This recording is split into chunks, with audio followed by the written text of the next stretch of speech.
मैं और मेरे को छोड़ दे, तू और तेरा, ये याद रह जाए तो पूजा यहां से शुरू होती है। मैं ही मैं जहां है वहां आदमी की पूजा नहीं हो सकती। पहले अहंकार गलाना सीखता है।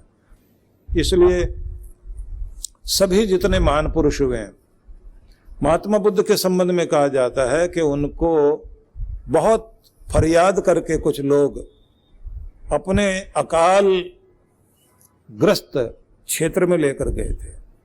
महाराज यहां बारिश नहीं हो रही, और जैसे वो गए वहां और उन्होंने बैठकर थोड़ी देर ध्यान किया,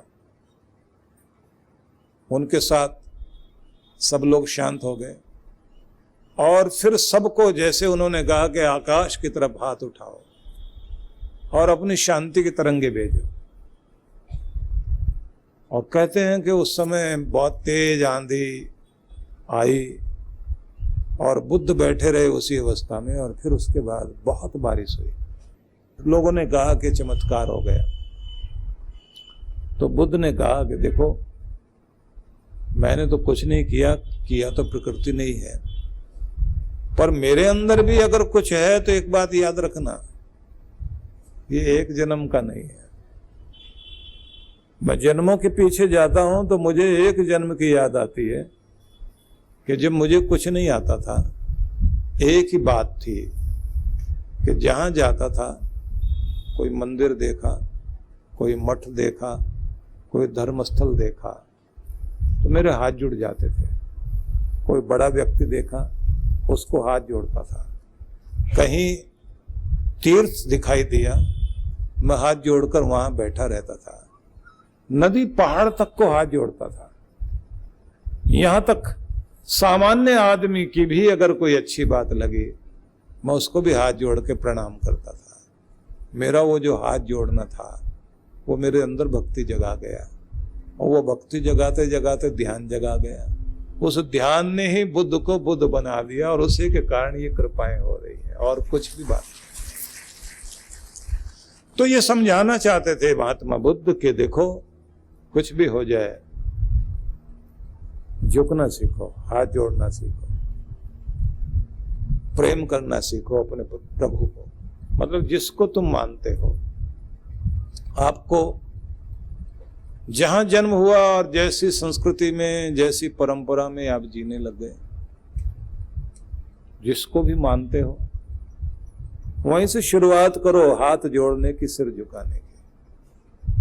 और जब ये आ जाए तो उसके बाद कहते हैं फिर नाम जपने की आदत डालो। नाम जपने की आदत जब आपकी आ जाएगी तो ध्यान करना भी आ जाएगा। नाम जपते हुए उसके ध्यान में अपने मन को खो देना। और जैसे जैसे ये स्थितियां आने लग जाएंगी तो तुम्हारा सौभाग्य जागेगा और तुम्हारे अंदर का दुर्भाग्य हटना शुरू हो जाएगा। जैसे जैसे ये चीजें आती हैं तो ध्यान देना कि तब आपका अहंकार जब पिघलता है, कोई पहाड़ जैसा आदमी हो और पिघल जाए, तो आप देखते हैं ना कि आपके पूरे देश में जो बहती हैं नदियां और जिनके जलों के द्वारा चारों तरफ हरियाली आती है, वो सारी पहाड़ों से तो निकलती हैं, हिमालय से निकलती हैं, गंगा भी वहीं से निकलती है, यमुना भी वहीं से निकलती है, सतलुज भी वहीं से आ रही है, ब्रह्मपुत्र भी वहीं से आ रही है, सारी नदियां वहीं से जा रही हैं। सरस्वती को देखें, अलकनंदा को देखें, और वही अलकनंदा जाकर के बाद में गंगा में मिलती है। अनेक अनेक रूप धारण करती है नदियां। तो ये सारी पर्वतों से निकलती हैं, और पर्वतों में मतलब हिमालय में हर रोज बर्फ जो गिर रहा होता है ना, गिराता भगवान है, और चलता है वो समुद्र की तरफ से, जो वहां से मानसून बन करके उड़ता है ना ऊपर, वही हवाओं में चलते चलते बर्फ बन करके पहाड़ पर गिरता है, और पहाड़ से होकर फिर वही पिघल करके पानी वही नीचे बहता है। ऊपर आप पहाड़ों में जाएं, हिमालय में 14 बड़ी बड़ी झीलें, बहुत बड़ी बड़ी झीलें।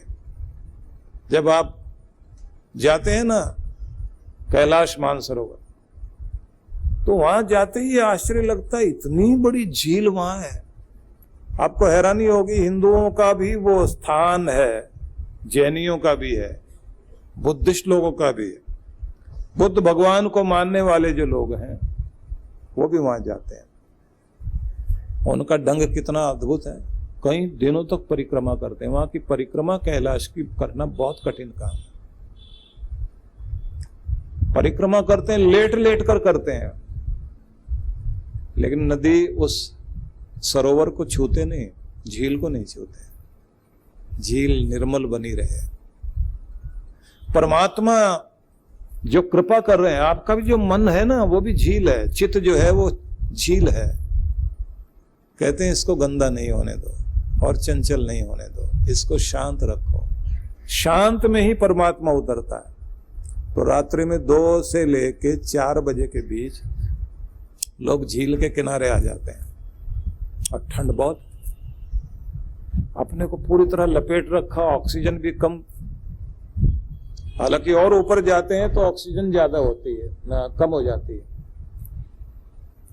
तो वहां रात्रि में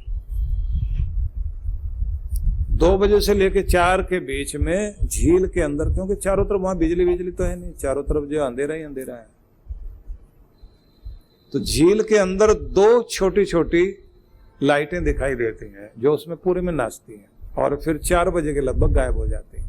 ज्यादातर दिखाई देती हैं 2 से 3 बजे के लगभग। तो लोगों को ये लगता है कि शिव और शक्ति दोनों उतरे हैं झील में स्नान करके और अपने स्वरूप में जाकर मिल रहे हैं। तो वो दर्शन करने के लिए जाते हैं। लोगों को झलक मिलती भी है, पर मिलती तो तभी है ना जब आप उसे पवित्र बनाए रखेंगे। आपका चित्त भी जितना पवित्र बना रहेगा तो इसमें भी इसी तरह से परमात्मा अपनी चमक दिखाएंगे और कृपा होगी। तो इसलिए सबको इस बात का ध्यान रखना चाहिए कि हम लोग जो यहाँ बैठे हुए हैं, नाम जपने में रुचि लें, नाम का ध्यान करें।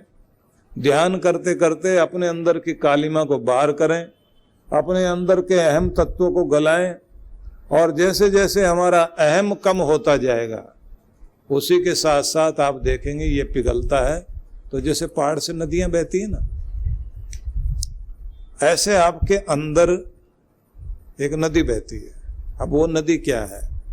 शिव जी के सिर पर गंगा पधारी है, तो मतलब क्या हुआ? गंगा है भक्ति। जब आप पिघल जाते हैं अहम छोड़ के, अकड़ छोड़ के, नम्र होकर, तब आपके अंदर पिघलने से गंगा बहती है। वो गंगा भक्ति है। और जब भक्ति बहती है तो बस यहीं से कृपा होनी शुरू होती है। इसलिए अपने आप को पिघालिए, पिघलने दें, द्रवित होने दें। ये अलग बात है कि किसी किसी व्यक्ति को बहुत जल्दी ये हो जाता है, वो पिघल जाता है, और किसी किसी की हालत ये होती है कि उसे बहुत टाइम लगता है तब जाके पिघलेगा। तो सबसे पहले तो यह है कि अहंकार गलना चाहिए।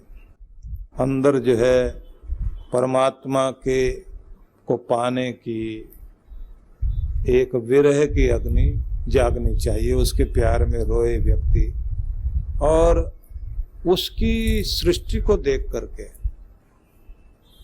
उसकी महिमा को समझते हुए प्रणाम करें। जो ये सूर्य प्रणाम करते हैं ना सुबह उठ के, तो सूर्य प्रणाम करने का मतलब क्या है? सूरज को प्रणाम नहीं है, वो तो भगवान को ही प्रणाम है। अब आप लोग देखते हैं कि श्रद्धा कहीं भी हो जाए, किसी की तालाब में, किसी की पेड़ में, किसी की किसी पर्वत में, श्रद्धा है तो बात बनती है। मैक्सिको में आप जाएं तो वहाँ एक ज्वालामुखी पहाड़ है, उसका नाम है पोपो। अब बहुत लोग जो है उस गरम गरम राख पर चलते हुए 10-10, 12-12 किलोमीटर चल के पहुंचते हैं वहां मनोकामना पूर्ण होती है। और मजे की बात यह है कि उनकी पूजा में वो क्या करते हैं, शराब चढ़ा के आते हैं। अपने यहाँ भैरव जी को चढ़ती है ना, लेकिन अब सवाल ही है नहीं कि आपने क्या चढ़ाया, सवाल है आपने किसी को कुछ माना, और जिसको माना और नंगे पांव चल करके या राख पर चल करके आप आए, कष्ट सह करके आए, और वहां जाकर आप झुके और ये कहकर के मैं कुछ नहीं हूं। जब आदमी मांगता है ना, मांगता है तो रुआंसा हो जाता है कि आज मुझे जरूरत है तेरी, तेरे सहारे की, तेरे साथ की। इसलिए परमात्मा, अब कोई इंसान मेरी मदद नहीं करता और किसी इंसान की मदद से काम चलेगा भी नहीं। अब तो अगर मुझे चाहिए तो सिर्फ तेरी मदद चाहिए। अब यहां आदमी जब रुआंसा होके बोलता है तो समझ लीजिए कि वहां उसका अहम गया, अकड़ गई, और उस अकड़ में आदमी कहता है कि मैं कुछ नहीं, मैं है ही नहीं, जो है तू ही है, और तुम्हें सबको समझकर मैं तुम्हारे सामने आया, इसलिए दया कर प्रभु, दया कर, दया कर, दया कर, मेहर कर, मेहर कर। और फिर साथ में ये भी कहता आदमी, जो गलतियां, क्षमा क्षमा क्षमा क्षमा कर भगवान। तो निर्मल हुआ, अकड़ छूटी, पकड़ बनी, संयुक्त हुआ, नाम ने जोड़ दिया, ध्यान टिक गया, कृपा हो गई। इसलिए आप पूजा करें, नाम जपें, लेकिन नाम ध्याइए, नाम को जपते हुए ध्यानस्थ हो जाए। बिना नाम के, मतलब नाम का ध्यान किए पूजा सफल नहीं होती। सब जगह, सब रूपों में भगवान को देखने की चेष्टा करें। सिया राम में सब जग जानी, करो प्रणाम जोरी जुग पाणी। ये भाव सब लोग बोलते हैं कि राम और सीता के रूप में हम समस्त जगत को देखते हैं कि भगवती और भगवान का ही रूप ये पूरा संसार है। और जब पूरी दुनिया को देखते हैं तो हाथ जोड़ते हैं, हाथ जोड़ रहे हैं, लगता है दुनिया को जोड़ रहे हैं, लेकिन दुनिया को नहीं, दुनिया के अंदर बसे हुए अपने राम को ही हाथ जोड़ रहे हैं, उसी को प्रणाम कर रहे हैं। और जब अपने राम को देख करके व्यक्ति प्रणाम करता है तो बस समझ लेना चाहिए वो प्रणाम आपको भगवान की तरफ लाता, प्रणाम ही परिणाम लाता है, रिजल्ट देता है। झुकने से ही आपको कृपा मिलती है। इसलिए आप जहां खड़े हैं वहीं से आपका सतयुग शुरू हो जाना चाहिए। लोग कहते हैं ना, सतयुग में सुविधा थी, लोग नाम जपते थे तो देवता प्रकट होते थे, मनोकामना पूर्ण होती थी। बस समझ लीजिए जैसे ही आप भक्ति में आ गए, आपका भी सतयुग आ गया और आपका कलयुग चला गया। इसलिए अपने सतयुग को लाना है तो अपनी भक्ति को जगाओ, और सुविधा भी तभी हो जाती है, भगवान की तरफ जाने की सुविधा भी आपको तभी हो जाती है, क्योंकि जैसे जैसे आप प्रभु की तरफ चलने लग जाते हैं वैसे वैसे आपके जीवन में वो सब समय आने लग जाता है जिसे आप कहते हैं कि अब समय बदल गया है, वक्त बदल गया है, अब कलयुग वाली बात नहीं रही। अब कलयुग का मतलब यही है, आलस्य वाला युग। हालांकि कल कारखाने को भी बोलते हैं ना, तो ये युग वो है जिसमें कल कारखाने बहुत हैं, कर्म का युग है। कर्म के इस युग में अगर आप अपना सतयुग लाना चाहते हैं तो कल कारखाने मतलब युक्ति आदि तो उपाय होने ही चाहिए, लेकिन कर्म भी ज्यादा से ज्यादा करना चाहिए। उससे ज्यादा महत्वपूर्ण बात यह है कि आपके कर्म सही हो सकें तो बुद्धि सही होनी चाहिए। बुद्धि सही तो निर्णय करते हैं ना, बुद्धि सही है तो आप सही डिसीजन लेंगे। और फिर चित्त सही होना चाहिए। चित्त का मतलब हुआ वह अंदर की शक्ति जिसको आप कहते हैं सबकॉन्शियस माइंड। वो क्या है? सबकॉन्शियस और अनकॉन्शियस माइंड, जहां आपके जन्मों के संस्कार और आपकी आदतें बसती हैं। याद रखना ये बात, जो मैं अब थोड़ी गहरी बात कह रहा हूं, इसे ध्यान से सुनना। ये गहरी बात इस रूप में है, कितने भी अच्छे और भले आदमी क्यों ना हो आप, और कितने भी ज्ञानी हो, जीतती आदत है। जो आदत आपकी बन गई, ज्ञान अक्ल एक तरफ रह जाएगी, करोगे वही जो आदत पड़ गई। इसलिए आपको चलाती हैं आपकी आदतें। वो गलत बन गई तो गलत तरफ ले जाएंगे, और सही बन गई तो सही दिशा में ले जाएंगे।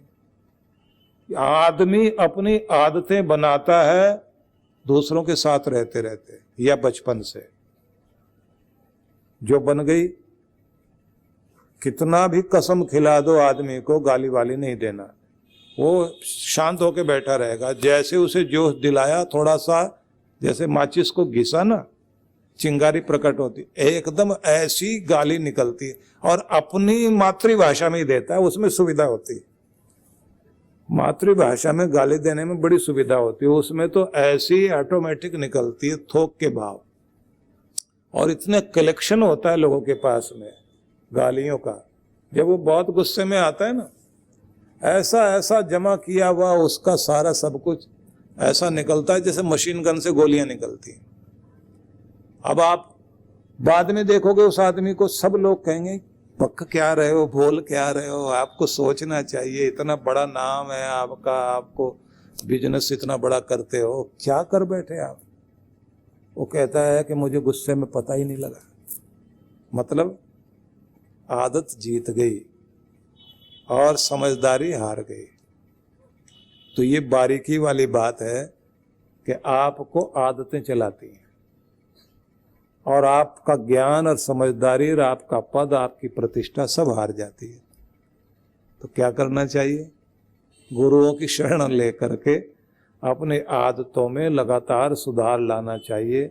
हर आदमी के अंदर एक कृष्ण पक्ष हो सकता है, लेकिन कृष्ण पक्ष के बाद में शुक्ल पक्ष लाना जरूरी है। आप दक्षिणायन से उत्तरायण की यात्रा करते चले जाएं तो किसी भी जीवन में कोई भी तुलसीदास बन सकता है।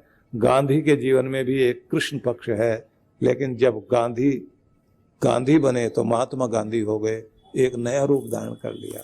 वाल्मीकि का रूप भी दो रूपों में बटा हुआ है, एक उनका कृष्ण रूप है, कृष्ण पक्ष है, और जब उनका जागृत वाला रूप आया, इतना अद्भुत कि वाल्मीकि बन गए इतने महान ऋषि कि जिनके द्वारा राम जी की गाथा दुनिया के सामने आई, और सीता जी वहां रही, उनके आश्रम में रही, लव कुश वहां हुए।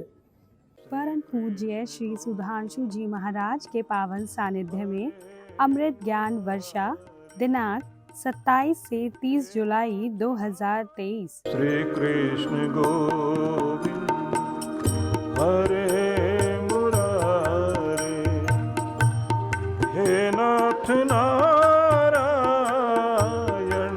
वसुदेवा। कार्यक्रम की रूपरेखा 27 जुलाई 2023, समय दोपहर 12 बजे। सत्संग स्थल श्री धाम आश्रम, आदि विश्वनाथपुरा, राजन कुंते, बैंगलोर। 28 से 30 जुलाई 2023, प्रातः 9 से 11 बजे, शाम 5 से 7 बजे। विशेष कार्यक्रम गुरु दीक्षा समारोह 30 जुलाई प्रातः 11:30 बजे। सत्संग स्थल Purnima convention hall, 31 cross 4th block, Jayanagar, Bangalore. आयोजक विश्व जागृति मिशन बेंगलोर मंडल। संपर्क सूत्र। आप सभी इस कार्यक्रम में सादर आमंत्रित हैं। युवा शक्ति ही समाज, धर्म व राष्ट्र को समृद्ध व ताकतवर बनाती है। इसी क्रम में युवाओं में अपनी संस्कृति, संस्कार और राष्ट्र प्रेम जागृत करने के उद्देश्य से पूज्य महाराज श्री के आशीर्वाद से डॉक्टर अर्चिका दीदी युवा अभ्युदय अभियान का शुभारंभ करने जा रही हैं। एक स्वस्थ जीवन शैली और आपके मन का संतुलन, साथ ही साथ आपका ध्यान, आपका आहार, आपका योग, ये सब चीज़ें आपकी एक ऑलराउंड पर्सनालिटी के लिए ज़रूरी हैं। तो जब हम अपनी ऑलराउंड पर्सनालिटी के लिए वर्क करते हैं तो ये समझ लीजिए हम अपना उद्धार करते हैं। यह कार्यक्रम प्रतिवर्ष 4 अगस्त को मनाया जाएगा, जिसका पहला कार्यक्रम दिल्ली स्थित आनंद धाम आश्रम में होने जा रहा है। इस कार्यक्रम में नाटक, आज आनंद धाम में आनंद ही आनंद बरस रहा है, गुरु की कृपा बरस रही है। गीत संगीत,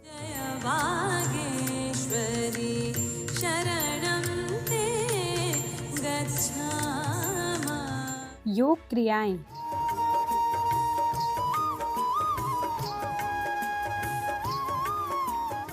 एवं सांस्कृतिक कार्यक्रम करवाकर हमें अपने युवा में संस्कृति और संस्कार के प्रति प्रेम व सद्भाव जागृत करना है। तो आइए आप भी हमारे साथ जुड़कर नई ऊर्जा, नई सोच रखने वाले नव भारत का नवनिर्माण करें।